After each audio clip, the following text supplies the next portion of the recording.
आचार्य में प्रीति बड़े भाग्यशाली की होती है। इष्ट में प्रीति होना तो पाया गया, लेकिन आचार्य गुरु में पूर्ण समर्पण ये तो किसी बिरले में होता है। ऐसी बिरले के अधीन हो जाते हैं प्रियालाल जो आचार्य गुरु के। बड़ी कठिन बात है आचार्य गुरु के अधीन होना। आचार्य गुरु की अधीनता होती है अनन्यता। जैसे सेवक जी महाराज कह रहे, श्री हरिवंश तजों भजों और ही तो मुझ श्री हरिवंश दुहाई। हरिवंश की कसम खा के कहता हूं, मन क्रम वचन त्रिशुद्ध सकल मत हम श्री हित हरिवंश उपासी। मन से वचन से कर्म से पूर्ण अपने आचार्य की शरण, इष्ट के आश्रित, इष्ट चिंतन, बस और कुछ नहीं। ये बहुत बड़े सेवक की सर को करे मान सरोवर हम। मन बच गए एक व्रत गायो श्री हरिवंश। वंश बिना हरिनाम हूँ लियो न जाकी टेक। पावे सोई वस्तु को जाके है व्रत एक। कोई बिरला ऐसा होता है जो आचार्य ठसक में रहता है, जो गुरु चरणारविंद की प्रीति में स्वर्ग नरक अपवर्ग किसी की कोई ना आस न कोई त्रास। बस कैसे हमारे गुरुदेव प्रसन्न रहे, कैसे आचार्य देव की कृपा प्राप्त हो। बस आज जो पाखंड और दंभ का बहुत प्रभाव है, हर अंतःकरण में अपना प्रभाव डाल रहा है, उसका कारण है आचार्य गुरु के चरणों की प्रीति ना होना। नहीं, दंभ पाखंड की कहीं कोई गुंजाइश ही नहीं कि प्रवेश कर सके। मन प्राण बुद्धि चित्त सब आचार्य घसीट लेते हैं इष्ट लीला में। आचार्य चरणों में, गुरु चरणों में अनन्यता बड़े पवित्र हृदय वालों की होती है। भ्रम तम श्रम सब हरे हमारे, ये सब नष्ट हो जाएंगे। संसार में भोगों में सुख है माया का भ्रम, देहाभिमान अविद्या का भ्रम, नाना प्रकार की योनियों में नाना प्रकार के कर्म करते हुए, नाना प्रकार के भोग भोगते हुए दुख सुख आदि, ये श्रम सब आचार्य हरण कर लेते हैं। सच्ची मानिए, बहुत कृपालु आचार्य इष्ट की कृपा का ही रूप है। कृपा रूप जो वप धरे हो। आचार्य चरणों में यदि प्रेम नहीं तो वस्तु हाथ नहीं आएगी, ये तो पक्की बात है। प्रायः आचार्य चरणों में प्रीति नहीं होती। भेष ले लिया, मनमानी आचरण, जीवन यापन कर रहे हैं, पर आचार्य निष्ठा बहुत दुर्लभ बात। आचार्य ही गुरुदेव है, गुरुदेव ही आचार्य हैं, और गुरुदेव आचार्य की निष्ठा ही इष्ट प्रीति रूप धारण करती है। नहीं तो पूरा जीवन व्यतीत हो जाता है इसी भ्रम में, इसी तम अज्ञान अंधकार में, इसी श्रम नाना प्रकार की भोग वासनाओं में। इनका नाश नहीं हो पाता, इनका नाश होता है आचार्य कृपा से। आचार्य कृपा का स्वरूप है उनकी आज्ञा पे चलना, उनके अनन्य हो जाना, उनके द्वारा जो उपदेश है उसे जीवन में उतार लेना, अन्य बात न स्वीकार करना, अनन्य हो करके रहना। बहुत लाभ है। अभी आप परम पद में हैं, अभी आप जीवन मुक्त हैं यदि आचार्य निष्ठावान हैं। यदि गुरु निष्ठ हैं, आचार्य निष्ठ हैं, तो चिंता मत कीजिए, अभी आप जीवन मुक्त हैं। बस ये भ्रम तम श्रम जहां हमारे हृदय में है वहां कृपा अनुभव में आएगी। केवल आचार्य शरणागति पुष्ट हो जाए, बड़े भाग्यशाली। हम बार बार कहते हैं आचार्य चरणों की शरण में होकर उनके अनन्य होना, ये बड़े भाग्यशाली जनों की बात है। भगवत रसिक प्रशंसित कीने श्यामा श्याम सहायक आरज। हमारे सारे कार्य सफल हो गए। हमारा मानव जन्म लेना सफल हो गया, हमारा वैराग्य लेना सफल हो गया, हमारा साधन मार्ग सफल हो गया। क्यों? साध्य श्यामा श्याम हमारे हो गए। श्यामा श्याम हमारे सहायक हैं। किसके बल से? बोले आचार्य के बल से। सर्वश्रेष्ठ पद हमको प्रदान कर दिया। क्या? सहचरी पद, उपासना का सर्वोपरि सहचरी पद प्रदान कर दिया। इसलिए हम बार बार बलिहारी जाते हैं अपने आचार्य की, जिन्होंने हमारे भ्रम तम श्रम नष्ट कर दिए, सब सफल कर दिया, श्यामा श्याम जैसे सहायक दे दिए और उत्तम पद, राधा दासी पद, सहचरी पद प्रदान कर दिया। ये आचार्य कृपा से प्राप्त होता है। आचार्य कृपा पहले भी थी, अब भी है, आगे भी रहेगी। आपको सन्मुख होना है। आप जे ही सन्मुख होंगे ते ही आपको अनुभव होने लगेगा कि भगवान से भी ज्यादा कृपालु आचार्य हैं। वही भगवान आचार्य रूप में अवतरित होते हैं। पर जैसे भगवान हृदय में सबके विराजमान हैं, पर माया का प्रपंच रोक नहीं रहे हैं। जैसा मन आवे वैसा आचरण करो, वैसा दंड भोगो। लेकिन जब आचार्य की शरण में हो जाते हैं तो बड़ी कृपा होती है। तिहारे आगले पाछले अपराध हरिवंश खेवी। ओह, जब पहली बार ये शब्द पढ़ा था तो बहुत देर रोना आया था। कौन ऐसा कृपालु है? अभी तक जो किया वो तो क्षमा कर देंगे, आगे करोगे तो दंड भोगना पड़ेगा, यह सिद्धांत है। अब लो नशानी अब ना नशई हो। लेकिन आचार्य क्या कह रहे हैं? तिहारे आगले पाछले अपराध हरिवंश खेवी। पीछे जो हो गए वो और आगे जो हो जाएंगे वो सब हम देख लेंगे, वो हम देख लेंगे। तुम निर्विकार भाव से प्रेम में जाओ। तुमसे अगर त्रुटि भी हुई तो उसको हम भोगेंगे। तिहारे आगले पाछले अपराध हरिवंश खेवी, अस स्वभाव को सुनो न देखो। जैसा आचार्य का स्वभाव कृपा रूप जो अपधर्यो, प्रिया प्रीतम की कृपावतार आचार्य हैं। बलिहारी है उन भक्तों के चरणों में जो अपने आचार्य की ठसक में रहते हैं। मन क्रम वचन त्रिशुद्ध सकल मत, हम श्रीहित हरिवंश उपासी। श्रीपाद प्रबोधानंद जी महाराज कह रहे हैं, अहो बिटसु कर प्रायोत्फुल्ल दस पशुस्ततः, ना मूढ़ श्रयते वृंदावन मानंद सागरम। थोड़ा कड़ुए शब्द बोल रहे हैं। ए भाई, बिष्ठा भोजी सुअर, जूठी पत्तले चाटने वाला कुत्ता और भार ढोने वाला गधा, इस तरह का जीवन व्यतीत करते हुए तुम्हें लज्जा नहीं आती? तुम मानव देह प्राप्त किए हो, बिष्ठा भोजी सूकर की भांति न पवित्रता का विचार है, ना अपवित्रता का विचार है, ना दोष का विचार है, ना निर्दोष का। बस पेट भरना चाहिए। जैसे सूकर भागा घूमता है, ऐसे भागे घूम रहे हैं बस पेट भरने के लिए। मांस भक्षण जो भी, जैसा पवित्र जो भी, बस डालते रहो, बस उदर पोषण करना है। बिष्ठा भोजी सूकर की भांति जीवन को केवल रसेंद्री स्वाद में नष्ट कर रहे हैं। अपनी अंगुली जरा कड़ाह में जब तेल पक जाता है तो डाल के देखो कैसा लगता है। उसमें तुम जिंदा जीवों को तल रहे हो केवल रसेंद्री भोग के लिए। हमारी जबान को अच्छा लगता है, यही जबान तुम्हारी नरक पहुंचा देगी, यही जबान तुम्हारी दुर्गति करा देगी।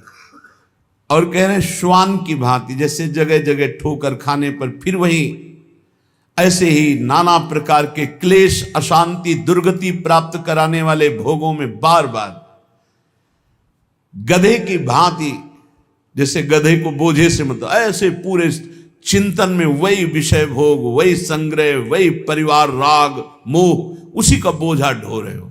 श्रीपाद कह रहे, अहो इतना दुर्लभ मानव देह पाकर बिष्ठा भोजी सूकर कुकर और गधे की तरह जीवन व्यतीत कर रहे हो, तुम्हें लज्जा नहीं आती?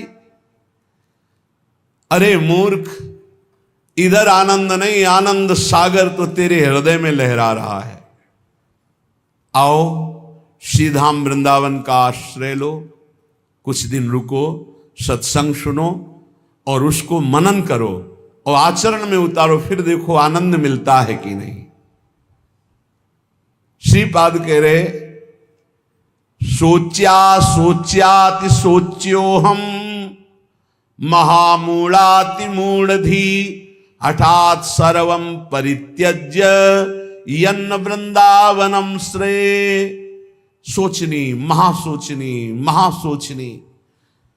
तेरा जो समय व्यर्थ जा रहा है, महासोचनी, बड़ा कीमती समय है। सत्संग बैठकर सुनो, चेतना पूर्वक नाम जप करो, बहुत कमाई करके यहां से नाम की चले जाओ, मुक्त हो जाओगे। अनंत जन्मों के पापों का हिसाब जमा है, अनंत जन्मों के। आप सोचते हो कि 2-4 माला जप करके हम पापों को नष्ट कर देंगे। 2-4 माला तो बहुत बात है, हम आखिरी नाम की बात करें। अगर आखिरी समय राधा निकल गया तो भगवत प्राप्ति पक्की हो जाती है। इसलिए निरंतर हम नाम जप करें। कौन श्वास आखिरी हो जाएगी? आपका शरीर स्वस्थ है तो आप मौज मस्ती काट रहे हो, लेकिन होश में रिपोर्ट आने वाली है। कर्म कोई ना कोई रूप रख करके आने वाला है। बहुत सावधानी की जरूरत है। सबको समझाते हैं अध्यात्म से बुद्धि को पवित्र कर लो, नहीं सर्वनाश कर देगी। बिना भगवान की तब लगी कुशल न जीव कहूं, सपने हो मन विश्राम, जब लगी भजतन राम को शोक धाम तज काम। जब तक वो भगवान का भजन नहीं करता तब तक कभी शांति नहीं मिलती। ये बुद्धि रूपी सारथी को यदि ईस भजन सारथी सुजाना मान लो, नाम जप नहीं करोगे, कुछ भी कर लो, कुछ भी, विश्राम नहीं, शांति नहीं। एक एक कर्म का भारी भारी दंड मिलता है। प्रार्थना है, श्रीपाद करे, सोच्यो सोच्यात सोच्यो हम, ये है सोचनी, सोचनी, महासोचनी। एक बार भी भगवान का नाम नहीं लिया और सब जीवन को नष्ट कर दिया। अय मूर्ख, महापुरुषों के वचन चुभते हैं। अय मूर्ख, अय महामूर्ख, अब भी तू सावधान हो जा। जिसके कानों में शब्द पड़ रहे हो, अब भी सावधान हो जा। छोड़ दे ये नशा, छोड़ दे दूसरे जीवों की हत्या करके मांस खाना, छोड़ दे पराई माता बहनों के प्रति पाप दृष्टि रखना। नहीं, यही तेरा सर्वनाश कर देगी। बार बार प्रार्थना करते, बोले मदिरा पीने में किसी की हिंसा तो होती नहीं, हत्या। अरे बुद्धि भ्रष्ट होती है। क्या क्या अपराध कर सकता है मदिरा पीने वाला, उसको होश नहीं रहता। जो बुद्धि भ्रष्ट हो गई तो वही तो सब हो रहा है। जो शास्त्र कह रहे हैं एक अक्षर कहीं झूठे नहीं है। प्यारे भजन नहीं करते, इसलिए तुम्हें शास्त्र की बात समझ में नहीं आती। एक एक शब्द शास्त्र के सच्चिदानंद भगवान के भाव में डूबे हुए महापुरुषों ने लिखा है, जो परम अनुभवगम सत्य है। कल एक उपासक अपनी मना स्थिति का वर्णन कर रहे थे कि मैं भगवत साक्षात्कार कर चुका हूं आनंद में, अब हमारी ऐसी ऐसी थोड़ी परेशानियां हैं और ये कैसा था। फिर उनसे कहा कि भाई फिर धोखे में मत रहो। एक बार भगवदानंद की अनुभूति होने के बाद नहीं स्वात्मारामम विषय मृग तृष्णाम भ्रमयति। आत्माराम पुरुष, भगवदानंद को प्राप्त पुरुष, भगवत साक्षात्कार पुरुष के ऊपर कभी किसी भी द्वंद्व का प्रभाव नहीं होता। कहीं पीतल को सोना मत मान लेना, नहीं तो वास्तविक भगवत प्राप्ति से वंचित हो जाओ। आज जिसको देखो, अरे आनंद कोश से आनंद मिल रहा है, अभी आनंद सिंधु में थोड़ी तुमने डुबकी लगाई है। सही ढंग से चलो तो आनंद सिंधु में डूब जाओगे, उन्हीं के अंश हो। श्रीपाद कह रहे हठात सर्वम परित्यज्य यत्र वृंदावनम श्रेय। जहां वृंदावन विराजमान है, आओ एक बार सत्संग सुनो, थोड़ा बुद्धि शुद्ध करो। क्या बुद्धि तुम्हारी अपवित्र हो गई कि अपने जनों का ही नाश करते हो, अपना ही नाश करते हो? अरे मूर्ख, इतना अमूल्य जीवन मुक्त होने के लिए मिला, उसे बंधन युक्त कर रहे हो। अहो मौढ़्यम अहो दुर्भाग्यमीदृशम महनपि महानंदे यन्न वृंदावने रतः। अहो मूर्खता, महान मूर्खता, महान मूर्खता। जैसे उसमें कहा सोचनी, महासोचनी, महासोचनी, इसमें कह रहे मूर्खता, महान मूर्खता, महान मूर्खता। जो इस संसार में मानव देह प्राप्त करके महाआनंद स्वरूप प्रभु का नाम जप नहीं किया, प्रभु की आराधना नहीं की, कभी धाम यात्रा नहीं की, कभी सत्संग नहीं सुना, भगवत चरणारविंद में प्रेम नहीं हुआ। महान मूर्खता, महान मूर्खता, महान मूर्खता। सांद्रानंद रसे वृंदावने पिनानुरज्यतः किं वा मम करिष्यन्ति ज्ञान भक्ति विरक्तयः। आनंद घन के मूल श्री वृंदावन धाम में यदि रसिकों का संग करके चित्त प्रेम में अनुरक्त नहीं किया तो तुम्हारा ज्ञान प्राप्त करना, तुम्हारा साधन करना, तुम्हारा वैराग्य धारण करना किस काम में आया। शास्त्रों का ज्ञान प्राप्त कर लेना तो उसका फल है कि अज्ञान से निवृत्त हो जाना। अज्ञान किसे कहते हैं? ब्रह्मा से लेकर के तिनके तक सब माया रचित है। सत्य है तो केवल प्रभु, उनका नाम, उनका रूप, उनकी लीला। ये त्रिगुणात्मिका माया का ऐसा जादू तमाशा है कि जिसमें बड़े बड़े फंस जाते हैं। बातें ज्ञान की करते हैं, स्थिति अज्ञान में होती है। भगवान के नाम में असीम सामर्थ्य है। उस नाम में भी हम ये नहीं कह सकते कि जाओ ये अभी काम हो जाएगा। क्यों? क्योंकि तुम्हारे पहले पापों का नाश करेगा। कितने जन्मों के पाप जमा है तुम्हारे, उन पापों का नाश, फिर भी नहीं काम होगा। पाप प्रवृत्ति का नाश करेगा, फिर तुम्हारे हृदय में परम अर्थ स्वरूप भगवान की प्रीति प्रकट करेगा। आप सब काम हो गए। भगवान की प्रीति उत्पन्न होने से अशुभ वासनाएं नष्ट हो जाती है। भगवत भाव में अद्भुत आनंद, ये है काम होना। सांसारिक कोई कार्य शुभ कर्म के प्रताप से हो भी जाए तो कितनी देर टिकेगा। विनाशकारी ये सब काल नष्ट कर देता है। विनाशकारी काल ये सब नष्ट कर देता है। चाहे जितनी उन्नति हो, सब अवनति में बदल जाती है। ये इतिहास पढ़ के देखो तो तुम्हारे होश उड़ जाएंगे। जिनके ऐसे ऐसे प्रभाव थे उनकी अब कहीं खोज भी नहीं है। जहां ऐसे महल थे, जय जयकार मचते थे, वहां जाले और कबूतर हग रहे हैं। जो बनी भी बनी है, महल बने हुए भी हैं, कुछ नहीं रह गया। काल सबको विनाश कर दिया। कुछ समय के लिए आए हो, एकमात्र भगवान की प्राप्ति, एकमात्र नाम जप कर लो। मन लगे न लगे वो धन तुम्हारे काम आएगा। धिंग धिंग माम पिशद विद्या कुलशील गुणोज्वलम वृंदावन रति प्राणहीनो स्यादि यतः सवः। धिक्कार है, धिक्कार है, धिक्कार है। बहुत प्यार भर के बोल रहे हैं, जैसे सोचनी सोचनी मां सोचनी, मूर्ख मूर्ख महामूर्ख। कह रहे धिक्कार धिक्कार धिक्कार। धिंग धिंग मां मपि सद विद्या कुलशील गुणोज्वलम। धिक्कार है तुम्हारी कुलीनता को, तुम्हारी सुशीलता को, तुम्हारे गुणों को, तुम्हारे रूपवान, तुम्हारे जवान होने को। मानव देह में यदि ये सब प्राप्त है और तुम भजन नहीं करते, तुम सद्भावना वाले नहीं हो, सद्विचार वाले नहीं हो, तुम्हें प्रभु से प्यार नहीं हुआ, तो धिक्कार तुम्हारे इस रूप को, तुम्हारे जीवन को, तुम्हारे कुल को किस काम आएगा।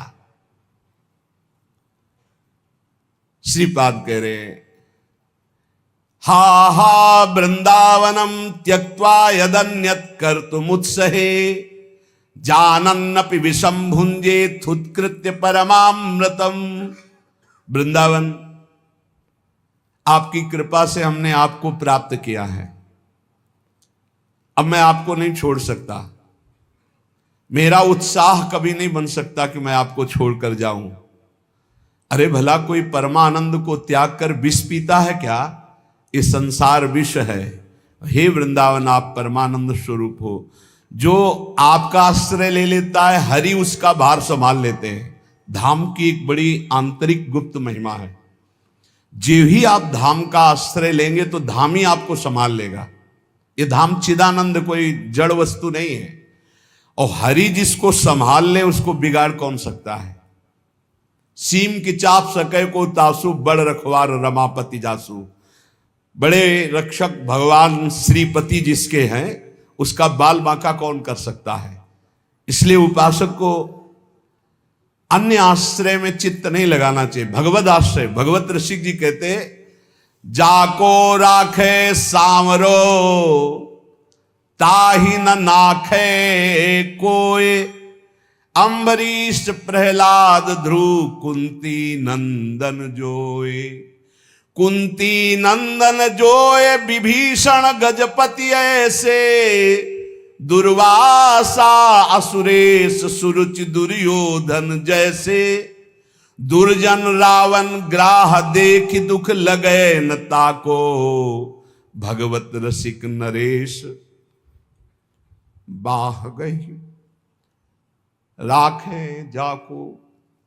भगवत रसिक जी कहते हैं, सर्वलोक चूड़ामणि अनंत ब्रह्मांडों के स्वामी भगवान जिसको अभय, जिसकी बाह पकड़, अभयत भुज दंड मूल पीन सानुकूल, जिसको अभय दे दिया, जिसको शरण में ले लिया, जिसकी बाह पकड़ ली, कौन त्रिभुवन में से कुछ भय दे सके। सांवरे सरकार जिसकी रक्षा करे, उसका कोई त्रिभुवन में बिगाड़ नहीं सकता। देखिए, अम्बरीश जी को दुर्वासा जी ने नष्ट करना चाहा, क्या हुआ? त्रिभुवन में भागे घूमे, कहीं चैन नहीं मिला दुर्वासा जी को। प्रहलाद जी को हिरण्यकश्यप ने नष्ट करना चाहा, क्या हुआ? भगवान ने नरसिंह रूप रख के हर वरदान के बीच का रास्ता निकाल के फाड़ के फेंक दिया। न दिन है न रात संध्या, न अस्त्र है न शस्त्र, नाखून न जीवित है न निर्जीव, न ब्रह्मा का बनाया हुआ नर है न पशु, नरसिंह रूप, न घर के भीतर है न बाहर डेहरी पे बैठे। हर वरदान फाड़ के फेंक दिया। और प्रहलाद जी के कहीं खरोच भी कभी पूरे जीवन में नहीं लगी। भगवत रसिक जी कह रहे, ध्रुव जी क्या स्थिति थी, चाटा मार करके गोद में भी बैठने नहीं दिया है, तो इस सिंहासन का अधिकारी, जहां पहले नारायण का भजन कर और शरीर त्याग, और मेरे गर्भ से, सुरुचि ने कहा मेरे गर्भ से, तब इस सिंहासन में जाके भगवान की आराधना, 5 वर्ष का बालक यही मधुवन में, मथुरापुरी में आकर के तपस्या की। क्या उस समय मच्छर नहीं थे? क्या सांप बिच्छू नहीं थे? क्या सिंह नहीं थे? कोई परवाह नहीं की, क्योंकि सांवरे सरकार का भरोसा, 6 महीने में भगवत साक्षात्कार करके त्रिभुवन में सर्वबंदनी अटल पदवी प्राप्त करके चले गए। कुंती नंदन 5 पांडवों को बाल्यावस्था से लेकर मारने का प्रयास होता रहा। अंततो गत्वा दुर्योधन का सर्वनाश हो गया, पूरे परिवार का। महाराज युधिष्ठिर चक्रवर्ती सम्राट पद पर बैठे। सांवरे सरकार जिसके पक्ष में, उसका बाल बाका भी नहीं हो सकता, बाल बाका भी नहीं हो सकता। बहुत बड़ी बात है भीष्म प्रतिज्ञा। दुर्योधन ने जब देखा कि 10,000 महारथियों को रोज मारते हुए एक पांडव को खरोच भी नहीं आती, तो कहा भीष्म जी से कि पितामह मैं पहले से जानता था, सेनापति बनाने के पहले से आपको, कि आप हमारी कभी विजय नहीं चाहेंगे, आप पांडवों की ही विजय चाहेंगे, भले हमारे पक्ष से 10,000 महारथियों को मारते तो भी।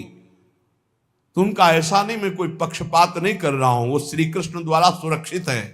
बोले तो आपकी प्रतिज्ञा को कोई टाल सके ऐसा नहीं, आप हमारे सामने प्रण लीजिए कि पांडवों का वध करेंगे। भीष्म जी ने 5 बाण निकाले और कहा अगर कल जीवित रहा तो 5 पांडवों का वध निश्चित करूंगा।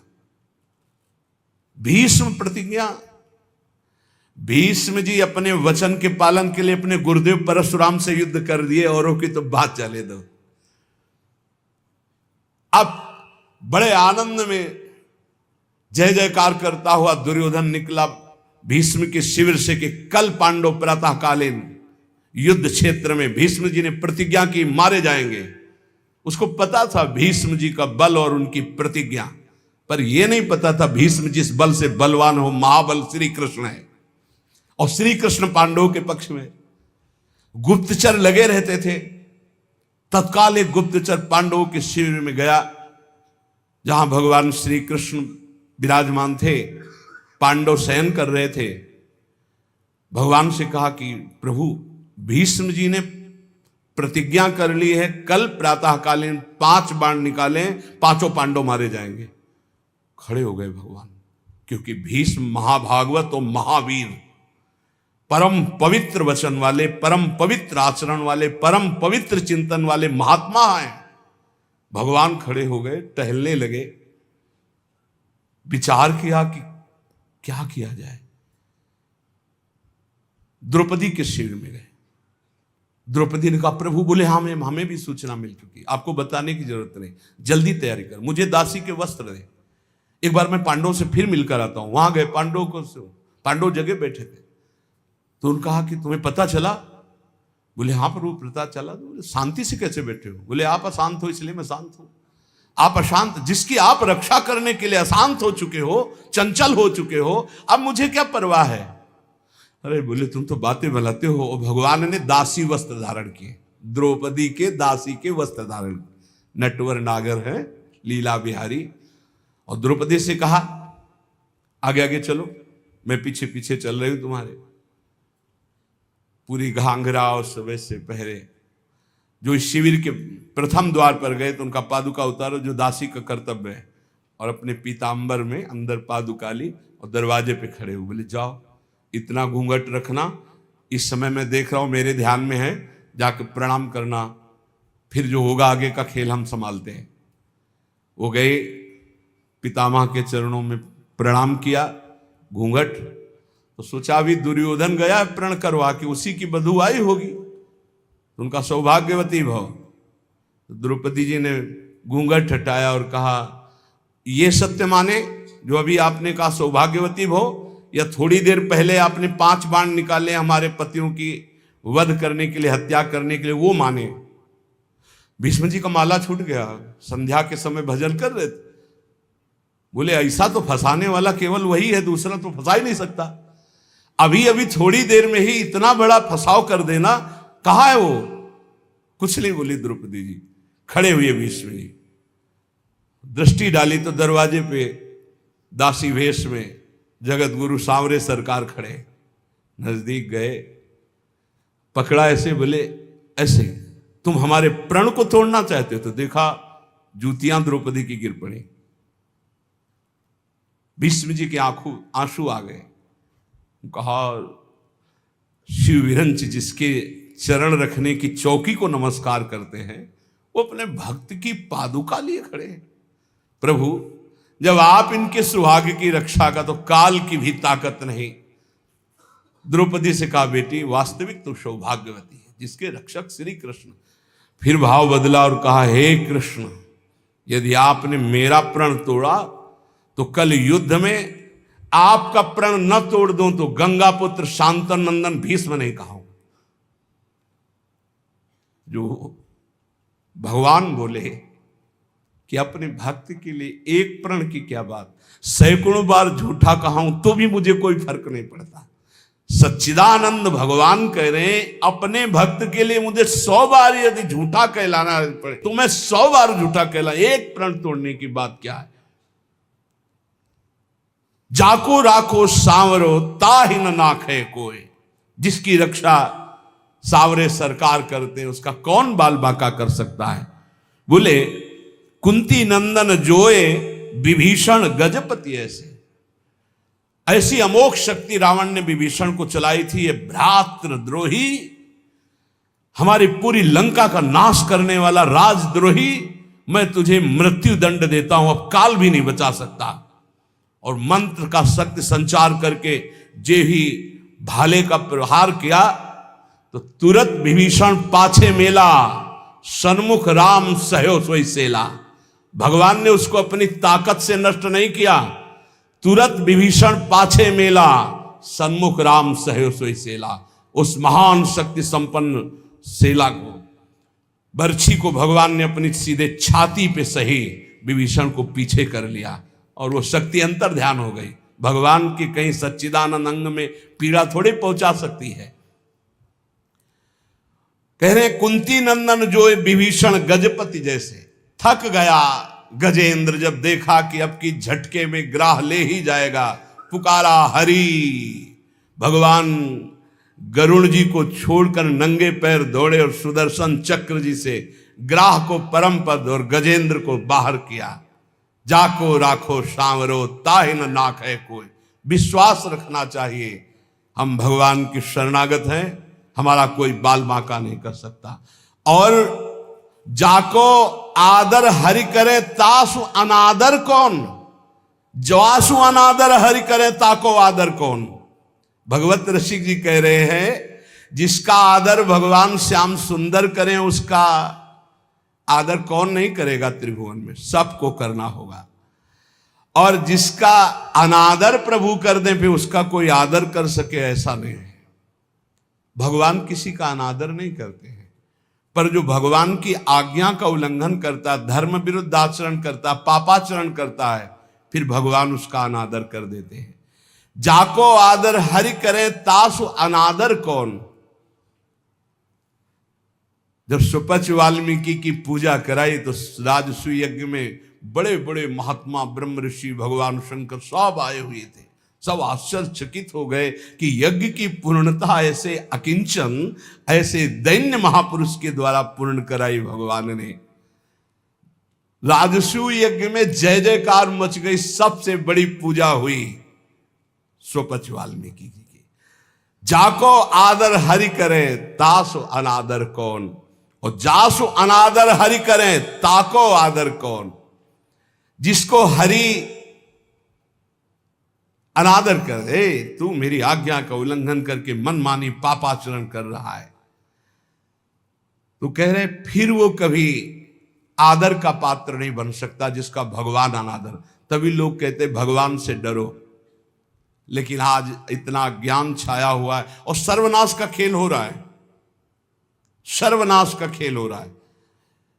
कैसे कैसे दृश्य उपस्थित हैं, आप लोग तो संसार में सीख लो ना। इस संसार से ये शिक्षा देता है, ये संसार शिक्षा देता है।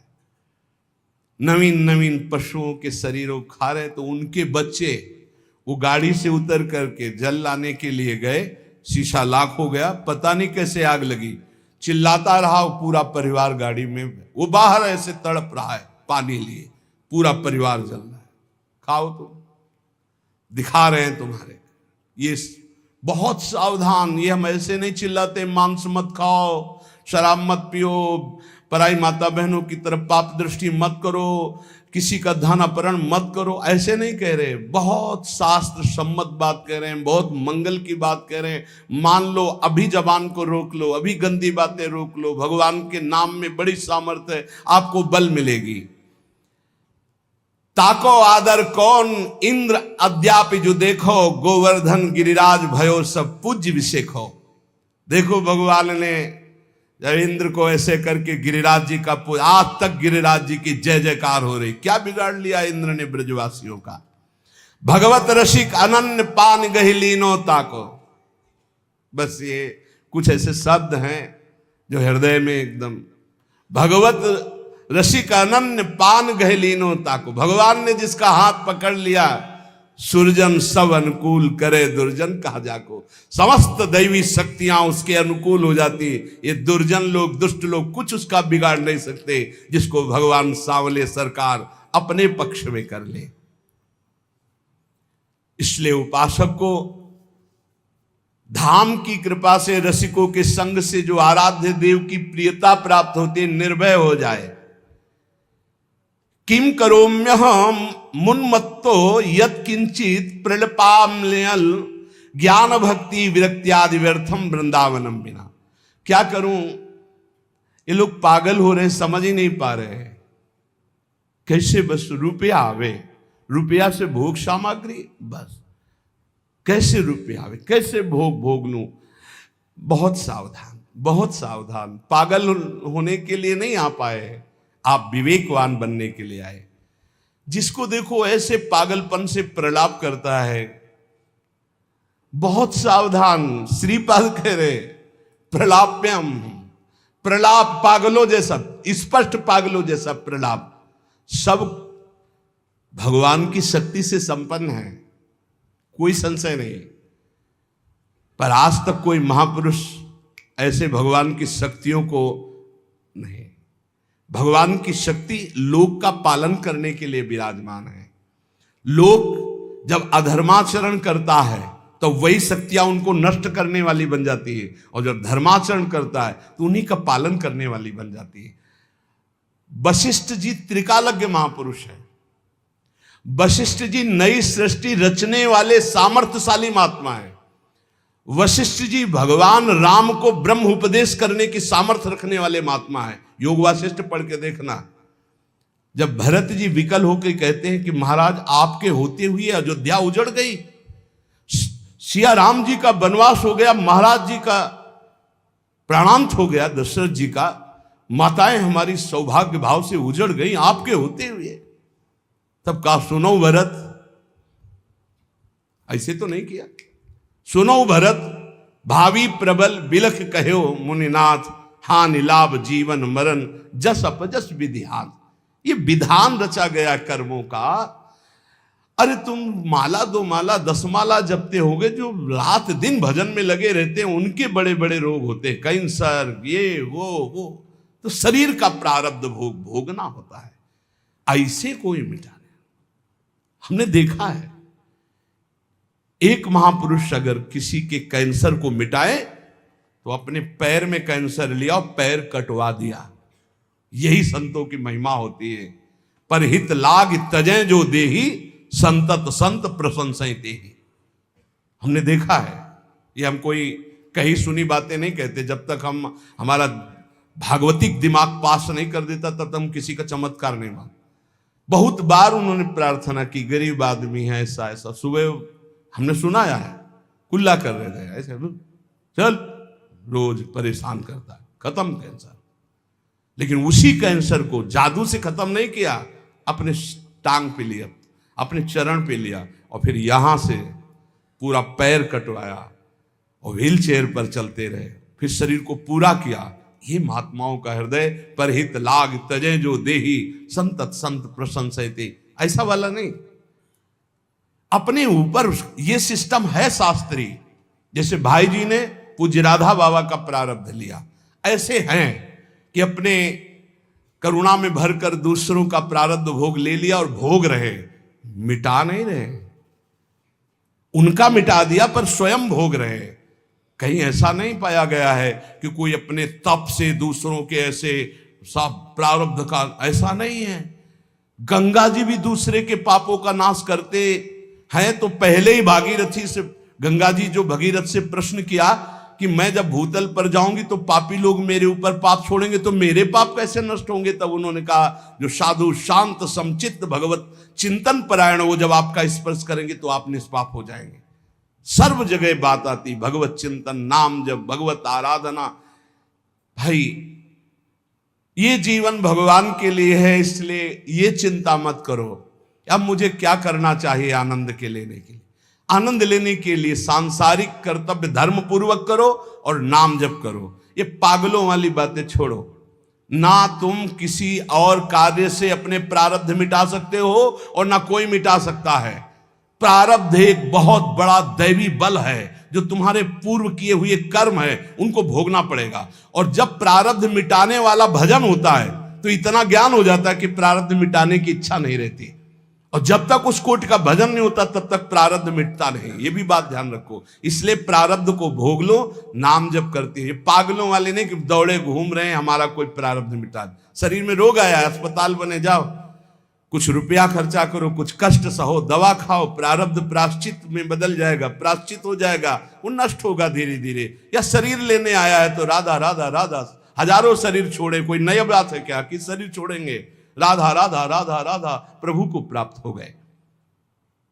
पूज्य संत महापुरुषों के वचन, भगवान परमहंस श्री सुखदेव जी कहते हैं, संसार में जिन्हें तुम अपना घनिष्ठ समझ रहे हो, देहापत्य कलत्रादि स्वात्म सैन्येषु सत्स्वपि तेषां प्रमत्तो निधनम पश्यन्नपि न पश्यति। तस्मात् भारत सर्वात्मा भगवान हरिरीश्वरः, श्रोतव्यः कीर्तितव्यश्च स्मर्तव्यश्चेच्छता भयम्। संसार में जिससे तुम अपना घनिष्ठ संबंध समझ रहे हो, शरीर से, पुत्र से, स्त्री से, ये तुम्हारे ना थे ना हैं ना रहेंगे। भगवान सुखदेव जी कह रहे हैं ये केवल कुछ दिन के लिए माया के द्वारा रचा हुआ नाटक है, परंतु जीव इनके मोह में ऐसा पागल हो जाता है कि उसको यही लगता है कि ये शरीर सत्य है और शरीर संबंध सत्य है, ये पत्नी, ये बेटा, ये सब सत्य है। और वो धीरे धीरे मृत्यु के मुख का ग्रास बनता हुआ फिर भी नहीं चेतता और वो मर जाता है, नष्ट हो जाता है। मनुष्य देह छूटी, मतलब बहुत बड़ी हानि हो गई यदि भगवत प्राप्ति नहीं हुई। इसलिए परीक्षित, अभय पद प्राप्त करो। अभय पद प्राप्त करना मनुष्य जीवन का परम लक्ष्य है। कैसे प्राप्त होता है? तस्मात् भारत सर्वात्मा भगवान हरिरीश्वर। ईश्वरों के भी ईश्वर सर्वशक्तिमान भगवान श्री कृष्ण हैं। श्रोतव्या कीर्तितव्यश्च, इनकी कथा सुनो, इनके नाम का कीर्तन करो, इनकी लीला का गायन करो, खूब इनकी स्मृति में डूबे रहो, इसी से तुम्हें अभय पद की प्राप्ति हो जाएगी। स्मरण हो रहा है भोगों का, परिवार के संबंधियों का, रुपया पैसे का, हरि का स्मरण नहीं हो रहा, कथन हो रहा है वही प्रपंच का। ये तो बड़े भाग्य हैं जो सत्संग कहने सुनने को मिल रहा है, नहीं तो जहां चार आदमी बैठे हो प्रपंच ही सुनने को मिलेगा। ये जो मोह है यही हमें भगवान से नहीं मिलने देता। इसीलिए कहा जाता है बचपन से अभ्यास करो भजन का। और घर परिवार वाले क्या सलाह देते, ये कोई भजन की अवस्था है। हमें तो यही लगता है कि आज तक हमको ये ऐसा आदमी उपदेश करने वाला कि ये भजन की अवस्था है। नहीं तो तुम्हारी कब अवस्था होगी भजन की? कभी लौट के तुम मुझसे पूछो तो तुम्हारी अवस्था भजन की, तो तुम कब गंगा किनारे बैठ के भजन करोगे? तुम कब वृंदावन वास करोगे? तुम कब अपने दरवाजे में बैठकर भगवत गीता पाठ करोगे, नाम जप करोगे? भजन की कोई अवस्था नहीं होती, जैसे मृत्यु की कोई अवस्था नहीं होती। मृत्यु कब आ जाए कोई पता नहीं। ऐसे भजन हर समय जब से चेतना जागृत हो तब से भजन। दंभ पाखंड का बहुत बोलबाला है। हम महापुरुषों की बात सुना रहे हैं, हम ज्यादा पढ़े लिखे ज्ञानी तो है नहीं, तो हम तो सुना रहे हैं और सुन के इसी मार्ग में चले इसलिए बता रहे हैं। केवल पढ़ के सुना रहे हैं और कढ़ के अनुभव करके बोल रहे हैं। केवल पढ़े नहीं है, कढ़ के इसी मार्ग में चले बचपन से। तब ना हृतोन्य शिव पंथा विसता संस्कृता विह, कोई और मार्ग नहीं है इस संसार से उद्धार होने का, श्री सुखदेव जी कह रहे हैं। भगवान श्री कृष्ण चंद्रजू जिनके पक्ष में है, जब जुआ निषेध है, नहीं खेलना चाहिए, तो युधिष्ठिर जी को सीधे धृतराष्ट्र जी से कहना चाहिए था कि ये निषिद्ध क्रिया है, मैं नहीं खेलूंगा। लेकिन बोले नहीं, तात श्री की आज्ञा है तो मैं खेलूंगा, तो भगवान श्री की आज्ञा का उल्लंघन हो गया। तो 12 वर्ष का वनवास और 1 वर्ष का अज्ञातवास भोगना पड़ा ना परीक्षित। इनके पूर्वज ही तो हैं परीक्षित जी के, पांडवजन। भगवान ने सहयोग किया, लेकिन तुम्हारा कर्म बना जुआ का, तो 12 वर्ष का वनवास 1 वर्ष का अज्ञातवास भोगिए। जुआ का कर्म बना।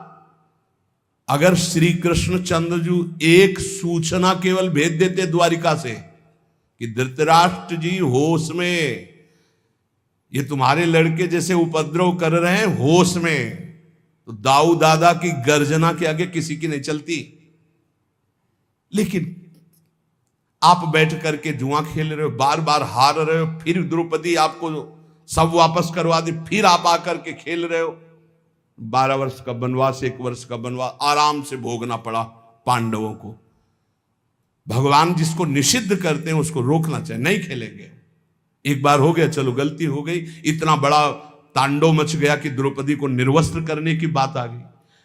भगवान की आज्ञा और भगवान की शरण के सिवा, श्री सुखदेव जी कह रहे, ना हृतोन्य शिवा पंथा, शिवा माने कल्याण, तुम्हारे कल्याण का कोई और मार्ग है ही नहीं, एकमात्र भगवान का नाम जप भजन। जहां आपको उपदेश दिया जा रहा हो भगवान का आश्रय लो, भगवान का नाम जप करो, उसी से मंगल होगा, वो सत्य बात है। इसके सिवा कोई कहता हो हम तुम्हारा परम कल्याण कर देंगे, हम तुम्हारा अपने बल से कुछ कर देंगे, तो मुझे लगता है कि इन बड़े महापुरुषों से बढ़कर कोई नहीं है सृष्टि में, कोई नहीं इन बड़े महापुरुषों से बढ़कर। ये क्या कह रहे हैं बेटा परीक्षित, तुम्हें तक्षक से डर लग रहा है?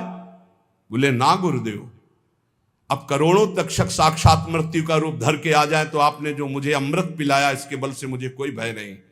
बेटा ब्रह्म स्वरूप परीक्षित, अपने स्वरूप में स्थित रहना, और कह के चल दिए। ये नहीं रोका कि तक्षक को रोक लेते। इतने बड़े बड़े ब्रह्म ऋषि बैठे हुए थे, जब भागवत सुना रहे थे किसी ने भी तक्षक को रोकने की बात की क्या? क्यों? एक ब्रह्म ऋषि का श्राप है, भगवान का विधान है। तो ये रोग, ये नाना प्रकार के संकट हमारे पूर्व कर्मों के अनुसार आते हैं। एकमात्र भगवान का भजन करके हम इनको सहे, और अगर अपना अगला जन्म ना होने पावे, हो भी तो भगवत भक्त मनुष्य के रूप में हो, नहीं तो भगवान को हम प्राप्त हो जाएं। कोई भी दंभ नाटक काम नहीं करता, ध्यान रखना। इस संसार में कौन काहू के सुख दुख कर दाता, निज कृत कर्म भोग सुन भ्राता। इस दिमाग में बैठा लो सत्संग के द्वारा।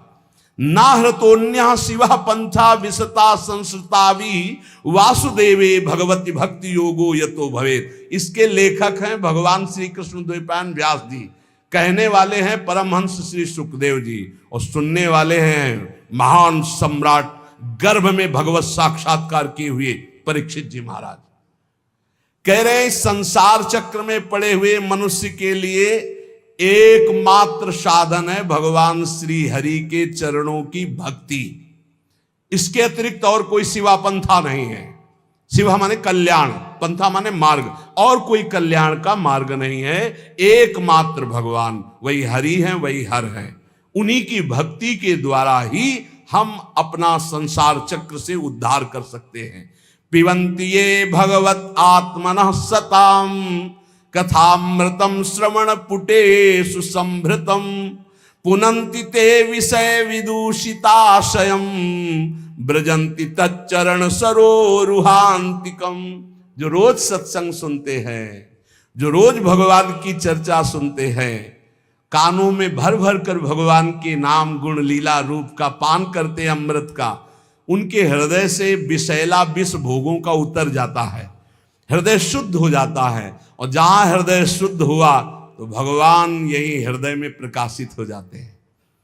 श्री सुखदेव जी महाराज कहते, वासुदेव कथा प्रश्न पुरुषास्त्रीन पुनाति वक्तारम प्रच्छकम श्रोतस तत्पाद सलिलम यथा।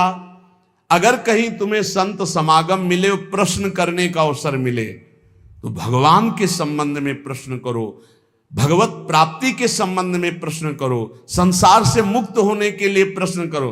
ये इधर उधर के प्रश्न नहीं। देखो, बड़ा कीमती समय संतों का है। यदि एक बार वो तुम्हें समय देते हैं तो ऐसा बनाओ कि वो एक बार तुम्हारे अनंत जन्मों की बिगड़ी बना दे। श्री सुखदेव जी कहते, यदि श्री कृष्ण के संबंध में प्रश्न किया जाए तो प्रश्नकर्ता और उत्तरकर्ता दोनों पावन हो जाते हैं। वक्तारम प्रक्षकम श्रोतस तत्पाद सलिलम यथा।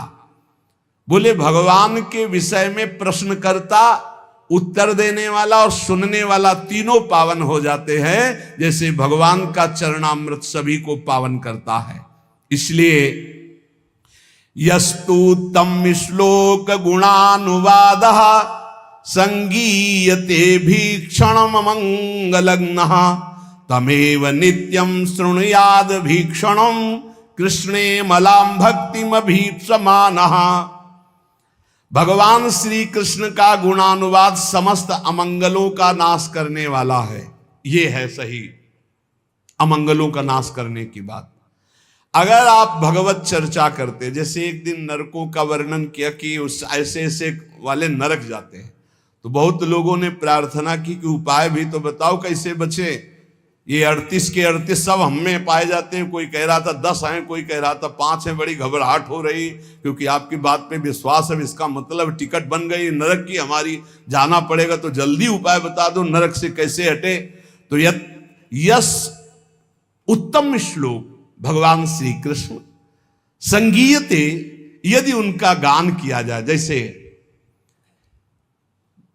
भागवत ले लो और 10वें स्कंद पढ़ डालो हिंदी से ही, तुम्हें संस्कृत नहीं आता है, 10वें स्कंद के रोज 2 अध्याय पाठ कीजिए। अगर थोड़ा संस्कृत आती, गोपाल शास्त्र नाम का पाठ कर लीजिए। और 1 घंटा नाम कीर्तन कीजिए, राधा राधा राधा, लिख लो, नरक नहीं जाओगे। इसका मतलब ये नहीं कि साफा बांध के नरक जाने वाले काम शुरू कर दो, फिर और नरक जाओगे। अबलो नसानी अबना न सही हो भाई, जो गलती हो गई उसके मिटाने के लिए दवा है, और गलत करवाने के लिए थोड़ी दवा है। परहेज करो, सदगुरु वैद्य बचन विश्वासा, संयम यह न विषय कयासा। संत सदगुरुदेव जो परहेज बता रहे कि ये अब मत करना और ये नाम रूपी दवा खाओ तो निश्चित भवरोग नष्ट हो जाएगा, ये बात है। अमंगल अशुभ प्रारब्ध नष्ट करने की सामर्थ्य किसमें? भगवान की चर्चा में, भगवान की लीला कथा में, भगवान के नाम गुणगान में। ये बिल्कुल संशय रहित बात है, बिल्कुल संशय रहित बात। नित्य निरंतर जो भगवान का नाम जप करते हैं, लीला गुणानुवाद करते हो, जगत मंगल करने वाले होते हैं। यन्नाम ध्येयम म्रियमाण आतुरः, बड़े अमृतमय वचन है। पतन स्खलन वा विवशो गृणन पुमान, विमुक्त कर्मार्गलम उत्तमाम गतिम, प्राप्नोति यच्छन्ति नतम कलौ जनाः। ध्यान दीजिए, यन्नामधेयम म्रियमाण आतुरः, जो मरने जा रहा हो, चाहे पशु हो, पक्षी हो, मनुष्य हो, कोई हो, यदि वो नाम नहीं ले पा रहा तो आप सुना दो भाई, इतनी कृपा कर दे उस जीव के ऊपर तो तुम्हें बहुत बड़ा पुण्य होगा। मरणासन पुरुष को नाम सुनाने के बराबर त्रिभुवन में कोई भी पुण्य नहीं है, इससे बड़ा कोई पुण्य। जैसे कोई पशु पक्षी मरने जा रहा हो, नजदीक जाके राम कृष्ण हरि या राधा राधा राधा सुना दिया, अब वो मरने जा रहा, घंटा 2 घंटा 4 घंटा 10 घंटा में भी मरेगा तो अब उससे कोई पाप होने वाला नहीं, वो भगवान को प्राप्त होगा, क्योंकि नाम कथन और श्रवण का एक ही फल होता है। तो बोले यन्नामधेयम म्रियमाण आतुरः, यदि मरने का समय हो, व्याकुलता का समय हो, नाम वो नहीं उच्चारण कर पा तो आप नाम कीर्तन उस समय कर दो तो यमदूत नहीं आएंगे, उसका मंगल हो जाएगा। ये बहुत बड़ा पुण्य करना चाहिए।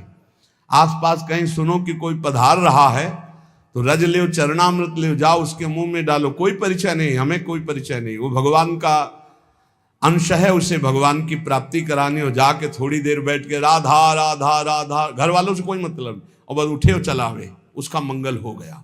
कोई पशु पक्षी मर रहा हो, अंतिम समय भगवान नाम सुना दे, यन्नामधेयम म्रियमाण, मरने के समय घंटे 2 घंटे 10 घंटे तक जो बेशुद्ध हो रहा है, अब उससे कोई पाप कर्म करने वाला नहीं, वो आखिरी समय ही माना जाएगा और उसको नाम सुना दिया जाए, उसका मंगल हो जाएगा। कोई बड़ी आतुरता में या गिरते समय या फिसलते समय या विवश होकर उच्चारण कर ले राधा राधा हरि हरि, तो कहते सारे कर्म बंधन उसके नष्ट हो जाते हैं। विमुक्त कर्मार्गलम उत्तमाम गतिम, वो उत्तम भगवत गति को प्राप्त हो जाएगा। पर हाय रे कलयुग, कितना चिल्ला चिल्ला के कहा जा रहा है, फिर भी लोगों की नाम में रति नहीं हो रही, नाम आराधना से विमुख हो रहे हैं, भगवत आराधना से विमुख हो रहे हैं। पुंसाम कलिकृतान दोषान द्रव्य देशात्म संभवान, सर्वान हरति चित्तस्थो भगवान पुरुषोत्तमः। कलयुग में बड़े दोष हैं। जब परीक्षित जैसे महाभागवत की बुद्धि खराब कर दी और मरे हुए सर्प को उठा करके ध्यानस्थ ऋषि के गले में डाल दिया, तो सोचो और किसकी बुद्धि बख्शेगा। यदि नाम चल रहा, नाम पाहरू दिवस निशी, रात दिन नाम का पहरा है, तो कलयुग के अभद्र प्रवेश नहीं करेंगे। ये वाणी जी हमारी कह रही। बोले जिते विनायक शुभ अशुभ विघ्न करे नहीं कोई, विघ्न करे नहीं कोई, डरे कलिकाल कष्ट भय, डरे कलिकाल कष्ट भय, हरे सकल संताप हरसि हरिनाम जपत जय। यदि नाम चल रहा तो कलयुग का कोई प्रभाव नहीं होगा। कलयुग के बहुत दोष हैं, ये हर वस्तु को दूषित कर रहा है, हर विचार को दूषित कर रहा है। सब दोषों का मूल अंतःकरण का अपवित्र हो जाना है। परंतु सर्वान हरति चित्तस्थो भगवान पुरुषोत्तमः, जब कोई नाम जप करने लगता है तो भगवान हृदय में बैठकर कलयुग के सारे दोषों का नाश कर देते हैं। इसलिए श्रुतः संकीर्तितो ध्यातः पूजितश्चात् दृढ़तो पिवा, नृणाम धुनोति भगवान हृतस्थो जन्मायुता अशुभम। जो भगवान के गुणों का, भगवान की रूप की महिमा का, लीला का, नाम का, धाम का कीर्तन करता है, गायन करता है, श्रवण करता है, भगवान की सेवा करता है, भगवान उसके हृदय में विराजमान होकर प्रकट, और एक दो जन्म के पापों की बात क्या, हजारों जन्मों के पापों के ढेर भस्म कर देते हैं। यथा हेम निस्थितो वह्निर दुर्वर्णम हंति धातुजम एवमात्मगतो विष्णु योगिनाम अशुभाशयम।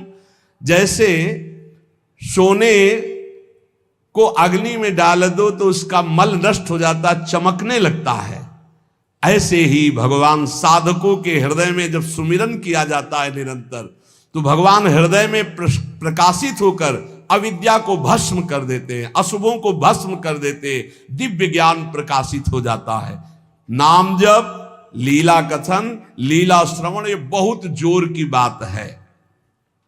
विद्या तपः प्राण निरोध मैत्री तीर्थाभिषेक व्रत दान जप्यै नात्यंत शुद्धिम लभतेन्तरात्मा यथा हृदिस्ते भगवन्त्यनन्ते। विद्या, तपस्या, प्राणायाम, समस्त प्राणियों के प्रति मित्र भाव, तीर्थ स्नान, व्रत दान और भी साधन, ये अंतःकरण को पवित्र करने वाले हैं, पर वैसी शुद्धि नहीं होती जैसी भगवान के स्मरण से होती है। इसीलिए कहते हैं नाम जप करो, क्योंकि नाम जप स्मरण से भगवान हृदय में प्रकाशित होते हैं। तो जहां भगवान हृदय में प्रकाशित होती, जैसे सूर्य उदय होने पर अंधकार खत्म, ऐसे भगवान के प्रकाशित होने पर अज्ञान नष्ट हो जाता है। मृत्यु नजदीक है। म्रियमाणैरविध्येयो भगवान परमेश्वर आत्मभावम नयत्यंगो सर्वात्मा सर्व संश्रय। मृत्यु के निकट पहुंच रहे हैं हम सब, क्रम से क्रम आता चला जा रहा है समय। बस जैसे जैसे संकेत मिलते जाते हैं लोग भयभीत होते। भयभीत नहीं होने की बात है, कमर कसो, डट के अपना काम बना लो। अब जितनी श्वासें, जैसे एक सूचना मिली कि कैंसर हो गया, सूचना मिली अब आपका दिल फेल होने वाला है, कोई भयानक रोग, अब घबराने की जरूरत नहीं। राधा राधा राधा राधा, अब तो चलना है श्री जी को। घबराने से मृत्यु हमारा कोई रोग थोड़ी मिटा देगी, हमारा कोई मृत्यु का भाव रुक थोड़ी जाएगा, वो तो मरना ही पड़ेगा। तो राधा राधा राधा, अमर हो जाओगे। मृत्यु के निकट जो लोग पहुंच रहे हैं, एक ही काम है, नाम जप, भगवान का स्मरण। मान लो हम सब निकट जा रहे हैं मृत्यु के, बिल्कुल निकट जा रहे हैं। 50 वर्ष निकल गए, ऐसे लगे कि कल निकल गए। ये वर्ष के वर्ष ऐसे निकल जाते, लगता नहीं कि वर्ष निकल गए। कैसा माया मनोरंजन में फंसा है। जिसका मृत्यु का निकट समय आ रहा है, उसको चाहिए नाम में वृत्ति लगा दे, सब छोड़ो, राधा राधा राधा राधा। तो बोले अब हमारा तो अभी जवान है, अरे गर्भई में मृत्यु आ जाती है, शिशु अवस्था में आ जाती है, जवान अवस्था में आ जाती, हर समय नाम जप करो। सबके परम आश्रय जब भगवान का नाम लिया जाता है और नाम लेते हुए शरीर छूटता है, तो भगवान की प्राप्ति होती है। अंतिम मति सो गति। राधा तो किशोरी जो मिल जाएंगी पक्का, नारायण बोला तो पक्का नारायण मिल गए। कलयुग में बहुत दोष हैं, परंतु इसमें एक सबसे बड़ा गुण है। भगवान के नाम संकीर्तन से जो लाभ मिलता वो किसी साधना से नहीं मिलता। गुण कीर्तन, नाम कीर्तन, जैसे अपने लोग बैठकर खूब कीर्तन करते हैं विविध ध्वनियों में और प्रभु के जस गाते हैं, सुधा निधि 42 लीला 84 जी। सतयुग में ध्यान करने से, त्रेता में बड़े बड़े यज्ञों से, द्वापर में विधि पूर्वक पूजा सेवा से जो फल मिलता था, कलयुग में केवल नाम कीर्तन से, नाम जप से प्राप्त हो जाता है। कलयुग का विशेष कृपा प्रसाद है। संसार सिंधु मति दुस्तर मुत्त तीर्षोर नान्यः प्लवो भगवता पुरुषोत्तमस्य लीला कथा रस निषेवण मंतरेण पुंसो भवेद विविध दुख दवार्दितस्य।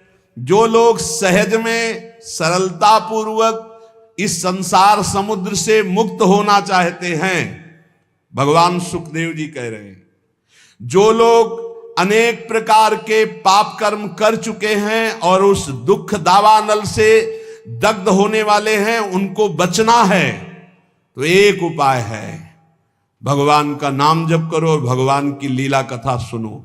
लीला कथा रस निसेवण मंत्रेण, भगवान की लीला कथा सुनने के सिवा, नाम जप के सिवा और कोई सहारा नहीं इस कलयुग में।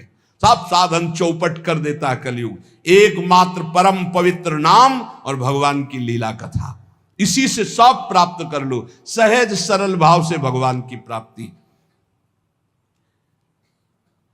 उपासक को चाहिए कि सत्य भावना से ही भगवान की प्राप्ति होती है, इसलिए असत भावना का त्याग कर दे। जब कोई अधर्माचरण करके धन कमाता है तो ये 15 दोष बिना मोल के उसके पास आ जाते हैं। धर्म से धन कमाने पर और अधर्म से धन कमाने पर अंतर है। जब अधर्म से, भगवान सत्य से प्राप्त होते हैं, जब अधर्म से आप धन कमाते हैं तो देख लेना ये 15 दोष आ जाएंगे। यहां वर्णन है, स्तेयम हिंसा नृतम दंभा कामः क्रोधा स्मयो मदः भेदो वैरम अविश्वासा संस्पर्धा व्यसनानि च एते पंचदशानर्था हर्थमूला मता नृणाम तस्मादनर्थमर्थाख्यम श्रेयोर्थी दूरस्त्यजेत।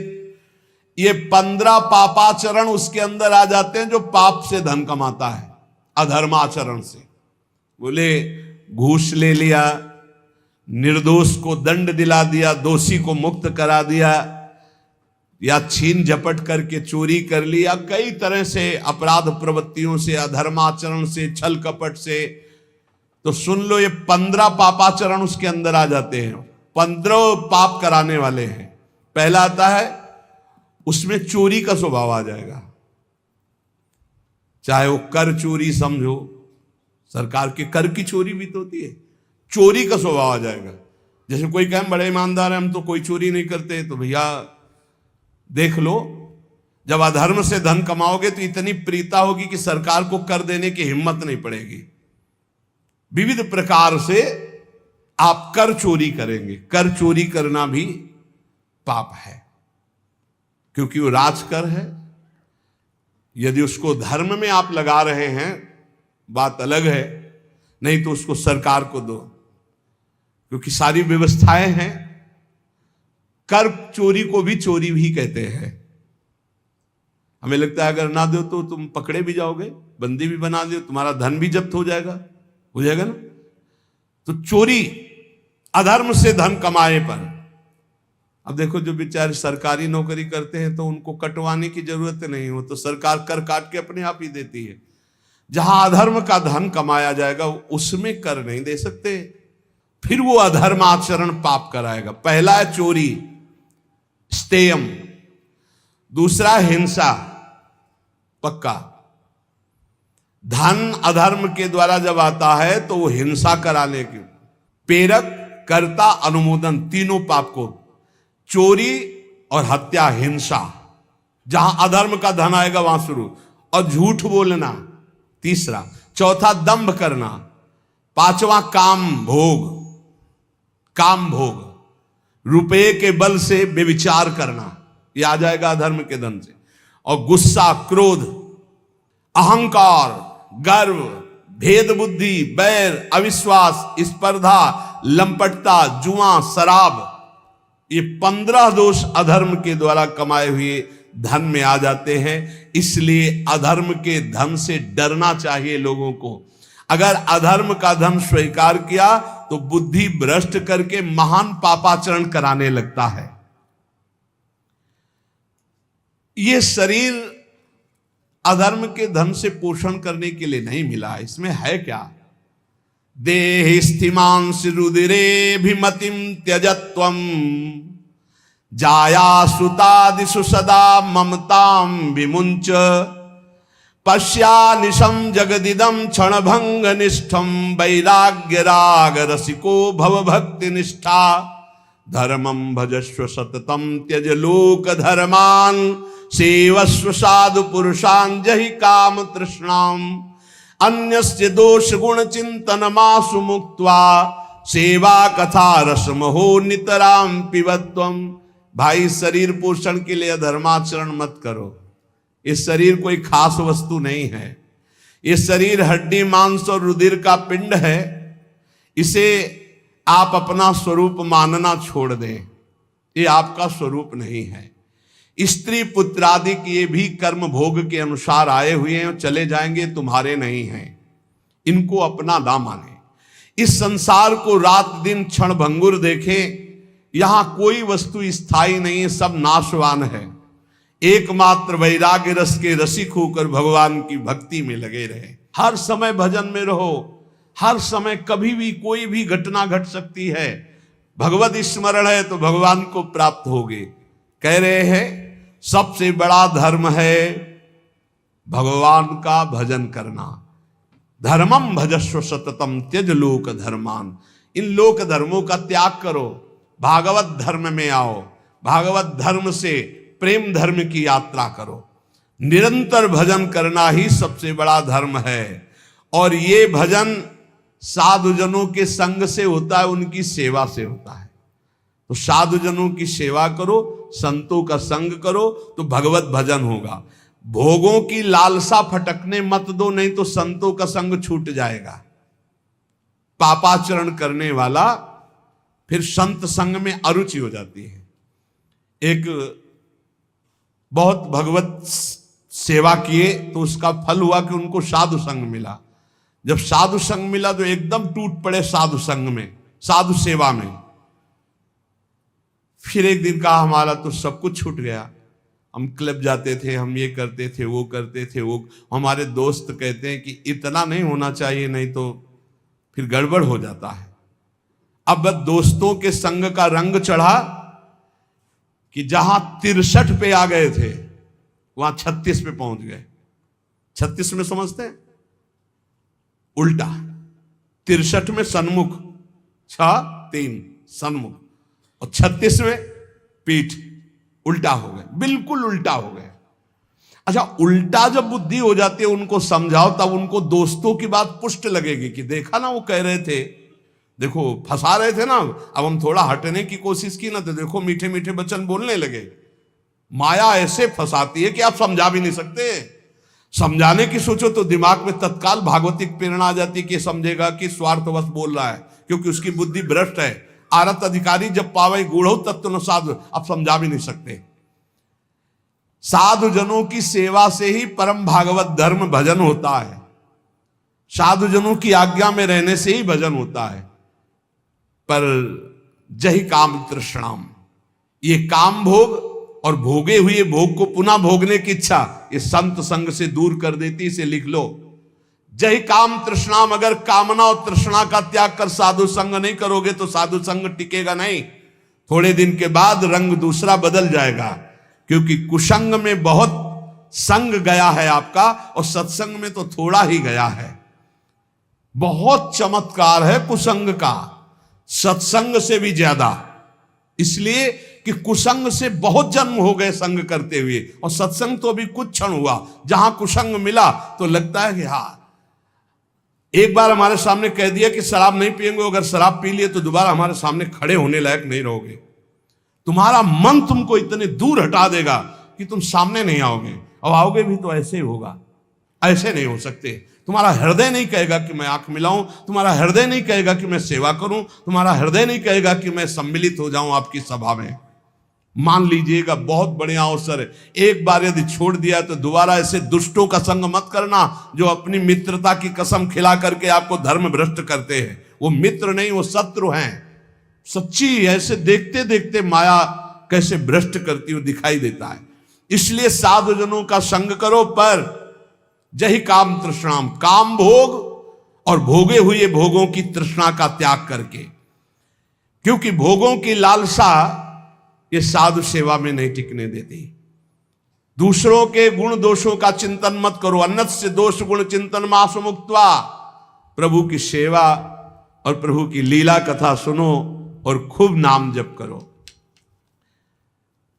कैसे जाना जाए कि इससे भगवत प्राप्ति हो गई? कई बार चर्चा हुई। आज सिद्ध महर्षियों के वचन हैं। ये भगवत प्राप्त हो गया है, उसकी पहचान क्या है? कह रहे यह स्यादे कायेन लीनस्तूष्णीम किंचदच्चिंतयन् पूर्वं पूर्वं परित्यज्य सातीर्णो भव बंधनात् सर्वमित्रः सर्वसः समे रक्तो जितेन्द्रियः व्यपेत भयं मन्युश्च आत्मवान मुच्यते नरः आत्मवत् सर्वभूतेषु यश्चरेन्नियतः शुचिः अमानी निरभिमानः सर्वतो मुक्त एव सः जीवितं मरणं चोभे सुख दुखे तथैव च लाभालाभे प्रियद्वेषे या समास च मुच्येत। जो स्थूल शरीर और सूक्ष्म शरीर दोनों का त्याग कर चुका है, ना स्थूल शरीर की क्रियाओं से मतलब है, न सूक्ष्म शरीर के चिंतन से मतलब है। बहुत ऊंची स्थिति है, कोई संकल्प विकल्प नहीं, हर समय अलग रहता है स्थूल और सूक्ष्म से, एकमात्र परमात्म स्थिति में वो संसार बंधन से मुक्त हो चुका भगवत प्राप्त महात्मा है। कैसे जानोगे ये प्रगट में? क्योंकि अंतर की स्थिति है, इसलिए बिना भगवत प्राप्त हुए भगवत प्राप्त महात्मा को नहीं जाना जा सकता। दूसरा, जिसका व्यवहार तो सबके प्रति मित्रवत होता है, पर होता किसी का नहीं है, मित्र किसी का नहीं होता हो, मित्रवत व्यवहार होता है। या वो आत्मस्वरूप अपने आप को सब जगह देखता है, या अपने भगवान को सब जगह देखता है। बाहरी सांसारिक मित्रता नहीं होती। जो भारी से भारी कष्ट में भी मुस्कुरा कर रहता है, सह लेता है, शांत रहता है, ये भगवत प्राप्त महात्मा के लक्षण है। सबसे मित्रता का व्यवहार है, पर कोई मित्र नहीं है। सब कुछ सह लेगा, चाहे जितना कष्ट आवे। ये भगवान की प्राप्ति की वृत्ति है, और उसका मन किसी भी भोग में जाता ही नहीं है। खान पान क्रियाएं सब ऐसे होंगी, लेकिन मन किसी भोग में नहीं जाता। वो सदैव अपने स्वरूप में रहता है, इंद्रियों में नहीं, भोगों में नहीं, मन में नहीं। किसी भी तरह से उसे क्रोध दिलाया जाए तो उससे क्रोध नहीं आएगा भगवत प्राप्त महात्मा को। ये भी पहचान भूल कर बैठोगे। सनकादि ब्रह्म प्राप्त है ना, सनकादि सनक सनंदन सनातन, और डंडा लगा दिया, बेत लगा दिया जय विजय ने, तो गुस्सा आ गई ना, रोक दिए ना, तो गुस्सा आ गई, 3 जन्म का साप दे दिया। क्या भगवत प्राप्त नहीं है? क्रोध की लीला होना और क्रोध आना अंतर है, ये बात समझना है। बार बार लोमस जी भगवत प्राप्त महात्मा है, काकभूषुंड जी काट देते हैं कि मुझे साकार भगवान के दर्शन चाहिए। निराकार की बात तब करना जब रामचंद्र जी का दर्शन कर लूं, तब साप दे दिया। काक की तरह बार बार चेष्टा, क्रोध आ गया। तो वो विचार करते हैं, द्वैत के बिना क्रोध कैसा, अगर द्वैत तो ज्ञान कैसा। क्रोध की लीला होना और क्रोध होने में अंतर है। कभी भगवत प्राप्त महात्मा में क्रोध नहीं आता। कैसा लीला और क्रोध का पहचान कैसे है? जैसे पानी में रकील खींचो, कितनी देर टिकेगी, खत्म। ऐसे महात्माओं का क्रोध होता है, वो लीला वाला। जो संसारिक पुरुष का होता है, वो 10 वर्ष बाद भी देखेगा तो जलन आ जाएगी कि वही है, और 5 मिनट बाद आप उनसे मिलो जो आपसे गुस्सा थे, पानी पानी एकदम, बिल्कुल कहीं क्रोध है ही नहीं। तो वो क्रोध की लीला थी, वो क्रोध नहीं, कोई द्वेष नहीं। तुम हृदय को जान ही नहीं सकते, हृदय को नहीं जान सकते जो भगवत प्राप्त महात्मा है। मनस्वी वो जीवन मुक्त कहा जाता है, जिसको किंचन मात्र क्रोध नहीं होता, किंचन मात्र किसी सबसे मित्रता पर मित्रता नहीं है, सबसे मित्रता है पर मित्रता नहीं है, सब कुछ सह लेता है, उसका मन किसी भोग में जाता ही नहीं, वो सदैव पवित्र रहता है। समस्त भूतों के प्रति अपने ही समान वर्ताव करता है। व्यवहार, भूतों का मतलब प्राणियों को होता है, भूत मत समझ लेना। जिसमें अभिमान का लेस नहीं, गर्व का लेस नहीं, वो भगवत प्राप्त महात्मा होता है। जिसको जीने और मरने में समान भाव हो चुका है, सुख दुख में समान भाव हो चुका है, लाभ हानि में समान भाव हो चुका है, प्रिय अप्रिय में समान भाव हो चुका है, वही जीवन मुक्त महापुरुष है। जो सबके द्वारा किए गए तिरस्कार से भी दुखी नहीं होता और किसी का भी तिरस्कार नहीं करता। जो सुख दुख आदि द्वंद्वों से राग रहित है वो सर्वथा जीवन मुक्त भगवत प्राप्त महात्मा है। जिसका इस संसार में एक भी शत्रु नहीं है, एक भी मित्र नहीं है, ना धर्म ना अर्थ ना काम, किसी से संबंध नहीं, वो जीवन मुक्त महापुरुष है। जो ना किसी नवीन भोग की आकांक्षा करता है, ना प्राप्त परिस्थिति से घृणा करता है, वो जीवन मुक्त महापुरुष होता है। जैसी परिस्थिति राजी है।